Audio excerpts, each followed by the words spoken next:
हमने अभी Newton second law पढ़ा। न्यूटन सेकंड लॉ के बाद 1 न्यूटन की डेफिनेशन लिख दी है मैंने। 1 newton is the force which when acting on a body of mass 1 kg and produce an acceleration of 1 metre per second square. अभी हमने ये तो पढ़ा 1 newton is equal to 1 kg metre per second square होता है।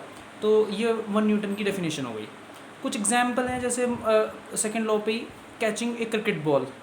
जब हम कोई बॉल को कैच करते हैं तो अपने हैंड को पीछे की तरफ शिफ्ट करते हैं कैच करते वक्त, क्योंकि ताकि हमारे चोट ना लगे। तो एक cricket player moves his hand backwards on catching A fast cricket balls. ठीक है, पीछे की तरफ करता है क्योंकि मोमेंटम रेज हो जाता है और मोमेंटम बढ़ने की वजह से ठीक है हमें चोट नहीं लगती।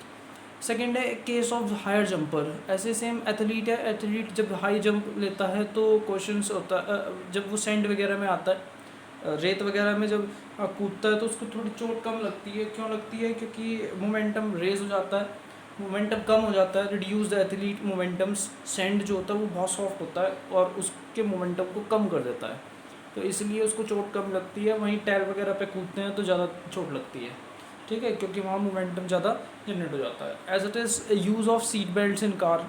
These days all the cars are provided with seat belt for passengers to prevent injury in cars of an accident।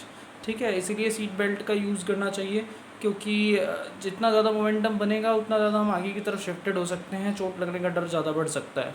तो ये सब सेकेंड लॉ ऑफ मोशंस के सॉरी मोशन कह रहा हूँ, सेकेंड लॉ ऑफ ये मोमेंटम हमारे पास है न्यूटन सेकेंड लॉ। तो उसका एग्जाम्पल्स हैं, ऐसे बहुत सारे एग्जाम्पल क्रिएट हो सकते हैं। ठीक है, एक न्यूमेरिकल्स है बहुत आसान सा। What force would be needed to produce an acceleration of 4 metre per second square in a ball of mass 6 kg। Force निकालना है, मास दे रखा है और एक्सेलरेशन दे रखा है। फॉर्मूला हमको ऑलरेडी पता है, F is equal to ma होता है। तो m कितना है हमारे पास? मास है हमारे पास 6 और एक्सेलरेशन है 4, तो 24 न्यूटन आ गया। यूनिट क्या होगी? न्यूटन। ठीक है, ध्यान देना 24 न्यूटन हमारे पास आ गया है। ठीक है, तो इस तरीके के न्यूमेरिकल बेसिक न्यूमेरिकल्स हैं, 24 न्यूटन्स। ठीक है, तो इसमें से और एक तरह का न्यूमेरिकल ऐसा है, एक्सेलरेशन पूछा जा सकता है, तो ए की वैल्यू निकाल लो, F/m हो जाएगा। ठीक है, इस तरीके के और न्यूमेरिकल हैं वो मैं आपको दे दूँगा, तो उसके अकॉर्डिंग आप ये न्यूमेरिकल्स ट्राई करेंगे। ओके।